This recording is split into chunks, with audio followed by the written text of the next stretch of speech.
البيتزا اول حاجه تكتشفها الجبن وبعدها هي تكتشف البات. من احسن الناس اللي تحكي على الماكله في السوشيال ميديا في تونس. القناه متاعهم اسمها كول تايم. يو كول تايمرز. مالك وسيف زوز شخصيات مختلفه تلقاو وعملوا تركيبه غريبه عجيبه. سيف مخماخ وحماني وضامر برشا ويرحي الماكله على بعضه.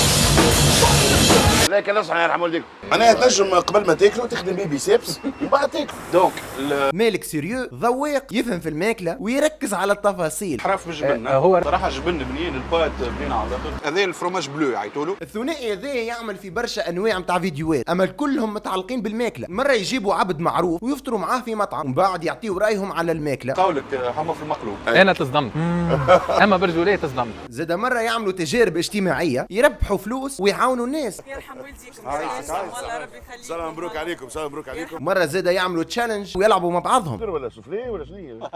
ديجا انت قلت حاجتين ينجموا يفكروك فيه. حاسيلو كل مره يجدوا ويعملوا فكره جديده، وهذه حاجه من الحاجات الباهيه في القناه هذه اللي ديما ما تقلقش وفما كونسيبت جديد. زاده من الحاجات الباهيه اللي في الشان هذه هي المونتاج. مع الضمار والفازات اللي يصيروا في وسط الفيديو المونتاج يزيد يعطي البلوس ويحليها الفيديو اكثر واكثر، فيخليوك ديما مركز، ديما تشتهي في الماكله وديما التبسيم على وجهك. فبالرسمي فيديوهاتهم تعجبني برشا وحاجه وجيعه على الاخر.